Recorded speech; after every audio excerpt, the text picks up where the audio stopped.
কল্পনা করুন এমন এক সময়ের কথা যখন ভারতের শ্রেষ্ঠ বিজ্ঞান গবেষণাগারে কোনো নারীর প্রবেশাধিকার ছিল না। শুধু নারী হওয়ার কারণে যাকে ফিরিয়ে দিয়েছিলেন স্বয়ং নোবেলজয়ী সিভি রামন। কিন্তু মেধা আর জেদের কাছে হার মানতে বাধ্য হয়েছিল সেই কঠিন বাধা। আজকের ভিডিওতে আমরা আলোচনা করব বিজ্ঞান বিভাগে ভারতের প্রথম পিএইচডি ডিগ্রিধারী নারী বিজ্ঞানী কমলা সোহনীর রোমাঞ্চকর জীবন নিয়ে।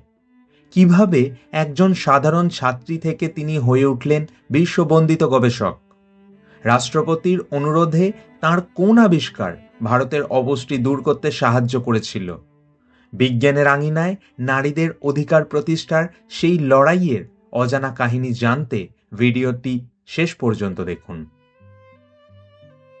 কমলা সোহনী প্রথম ভারতীয় মহিলা যিনি বিজ্ঞানের কোনো শাখায় পিএইচডি ডিগ্রি লাভ করেছিলেন। তিনি পেশায় একজন বায়োকেমিস্ট এবং অধ্যাপিকা ছিলেন। 1911 সালের 18 জুন ভারতের মধ্যপ্রদেশের ইন্দোর জেলায় কমলা সোহিনীর জন্মসূত্রে কমলা ভাগবতের জন্ম হয়। তার বাবার নাম নারায়ণরাও ভাগবত। তার বাবা নারায়ণরাও ভাগবত এবং কাকা মাধবরাও ভাগবত দুজনেই রসায়নবিদ ছিলেন। ছোটবেলা থেকেই বিজ্ঞান বিষয়ে কমলার গভীর আগ্রহ ছিল। 1933 সালে তার পরিবারের ঐতিহ্য মেনে বম্বে বিশ্ববিদ্যালয় থেকে তিনি রসায়ন এবং পদার্থবিদ্যায় স্নাতক হন। রসায়ন ছিল তার প্রধান বিষয় এবং পদার্থবিদ্যা সহযোগী বিষয়। এরপরে তিনি ইন্ডিয়ান ইনস্টিটিউট অফ সায়েন্সে যোগ দেওয়ার জন্য আবেদন করেন, কিন্তু সেই শিক্ষা প্রতিষ্ঠানের তৎকালীন প্রধান নোবেলজয়ী বিজ্ঞানী সিভি রামন তাঁর আবেদন খারিজ করে দেন এই অজুহাতে যে মহিলারা তখনও সেই প্রতিষ্ঠানে যোগ দিয়ে গবেষণা করার উপযুক্ত হয়ে ওঠেনি। এই অন্যায়ের প্রতিবাদ করার জন্য কমলা সোহিনী সিভি রামনের দপ্তরের সামনে ধর্নায় বসেন, আর তার ফলেই রামন তাকে ভর্তি নিতে বাধ্য হন। ভর্তির সময় কমলাকে কয়েকটি শর্ত দেয়া হয়েছিল, যার মধ্যে ছিল: 1. তাকে নিয়মিত ছাত্রী হিসাবে ভর্তি না নিয়ে প্রবেশনারি ছাত্রী হিসাবে ভর্তি নেওয়া হবে এবং তার প্রথম বছরের পড়াশোনার সাফল্যের ভিত্তিতে সেই শিক্ষা প্রতিষ্ঠানে তার থাকা বা না থাকা বিচার্য হবে। 2. তার গবেষণার গাইডের আদেশ অনুযায়ী তাকে চলতে হবে এবং দরকার হলে রাত জেগেও কাজ করতে হবে। 3. তিনি ল্যাবরেটরির পরিবেশ নষ্ট করতে পারবেন না। মূলত পুরুষ ছাত্রদের দৃষ্টি আকর্ষণ করা যাবে না। কমলা এইসব অপমানজনক শর্ত মেনে নিয়েই এই প্রতিষ্ঠানে ভর্তি হয়েছিলেন। পরবর্তীকালে তিনি সিভি রামনের এই অন্যায় আচরণের তীব্র প্রতিবাদ করেছিলেন এবং বলেছিলেন, রামন নোবেলজয়ী বিখ্যাত বিজ্ঞানী হলেও তিনি খুবই সংকীর্ণ মনা ছিলেন। কমলার এই শিক্ষা প্রতিষ্ঠানে ভর্তি হওয়া আরও অনেক প্রতিভাবান ভারতীয় মহিলাদের কাছে উচ্চশিক্ষার নতুন দরজা খুলে দিয়েছিল এবং তারপর থেকেই আস্তে আস্তে আরও অনেক মহিলা এই শিক্ষা প্রতিষ্ঠানে ভর্তি হতে থাকেন।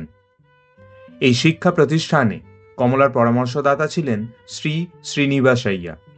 এখানে তিনি দুধ, ডাল এবং শুঁটিতে প্রোটিনের পরিমাণ নিয়ে গবেষণা করেন।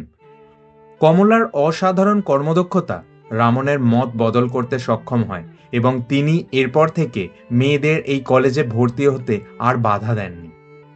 1936 সালে তিনি ডিস্টিংশন পেয়ে মাস্টার অফ সায়েন্স ডিগ্রি লাভ করেন।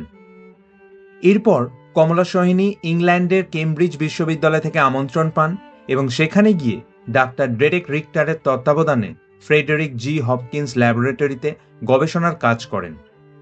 তিনি নিউনহাম কলেজে বায়োলজিক্যাল ন্যাচারাল সায়েন্স নিয়ে কিছুদিন পড়াশোনা করেন। ডাক্তার ডেরেক রিক্টার চলে যাওয়ার পর তিনি ডাক্তার রবিন হিলের তত্ত্বাবধানে গবেষণা করেন। আলুর উপর করা তার গবেষণা থেকে তিনি সাইটোক্রোম সি নামের একটি এনজাইম আবিষ্কার করেন। এই এনজাইমটি ইলেকট্রন ট্রান্সপোর্ট চেইনে গুরুত্বপূর্ণ ভূমিকা পালন করে, যে প্রক্রিয়ার মাধ্যমে জীবদেহে শক্তি উৎপন্ন হয়। এই এনজাইমটি উদ্ভিদ, মানুষ এবং অন্যান্য প্রাণীর কোষে পাওয়া যায়। তিনি এই গবেষণার কাজটি মাত্র 14 মাসের মধ্যে সম্পন্ন করেন এবং সেই সময় তার গবেষণাটি খুবই গুরুত্ব লাভ করে। 1939 সালে তিনি তার পিএইচডি শেষ করে ভারতবর্ষে ফিরে আসেন। কমলা সোহনী মহাত্মা গান্ধীর আদর্শে দীক্ষিত ছিলেন এবং স্বাধীনতা আন্দোলনে তার অবদান রাখতে চেয়েছিলেন।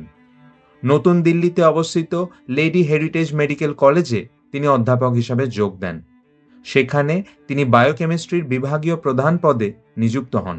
পরে তিনি নিউট্রিশন রিসার্চ ল্যাবরেটরিতে ভিটামিন নিয়ে গবেষণার কাজ করেন।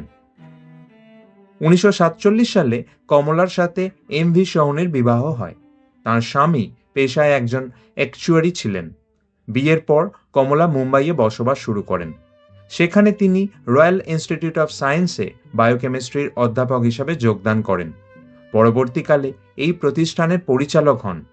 এখানে তিনি সিম্বগোত্রীয় খাদ্যের পুষ্টিকর দিক নিয়ে বেশ কিছু কাজ করেন।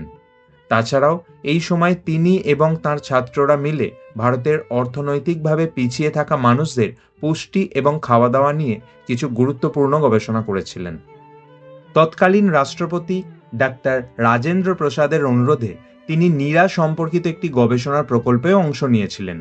নীরা হলো এক ধরনের পানীয় যা তাল বা পাম গাছ থেকে তৈরি হয়। ডাক্তার রাজেন্দ্র প্রসাদ চাইছিলেন ভারতে হওয়া অসংখ্য তাল গাছকে মানুষের উপকারের জন্য ব্যবহার করতে, আর তাই তিনি এই গবেষণায় আরও উৎসাহ দেন। পরে দেখা গেছিল যে আদিবাসী কিশোর এবং অন্তঃসত্ত্বা নারীদের খাবারে সঠিক পরিমাণে নীরা থাকলে তাদের স্বাস্থ্যের উন্নতি হয়, কারণ এতে ভিটামিন সি এবং আয়রন আছে। এই কাজের জন্য তাকে রাষ্ট্রপতি পুরস্কারে পুরস্কৃত করা হয়। তিনি কনজিউমার গাইডেন্স সোসাইটি অফ ইন্ডিয়ার একজন সক্রিয় সদস্য ছিলেন। একটা সময় তিনি বোম্বের আর.এ. মিল্ক প্রজেক্ট ফ্যাক্টরির পরামর্শদাতা হিসেবে নিযুক্ত ছিলেন, যেখানে তিনি দুধ কেটে ছানা হয়ে যাওয়া আটকানোর জন্য নতুন পথ বের করেছিলেন। 1982 সাল থেকে 1983 সাল অবধি তিনি এই সংস্থার প্রেসিডেন্ট ছিলেন। এই সময় তিনি এই সংস্থা থেকে প্রকাশিত হওয়া পত্রিকা কিমাতে ক্রেতা সুরক্ষা সম্পর্কিত অনেক প্রবন্ধ লিখেছিলেন।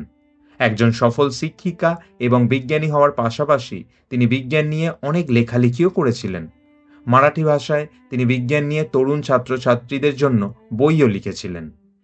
নতুন দিল্লিতে Indian council of medical research দ্বারা আয়োজিত একটি সংবর্ধনা সভায় থাকাকালীন তিনি গুরুতর অসুস্থ হয়ে পড়েন।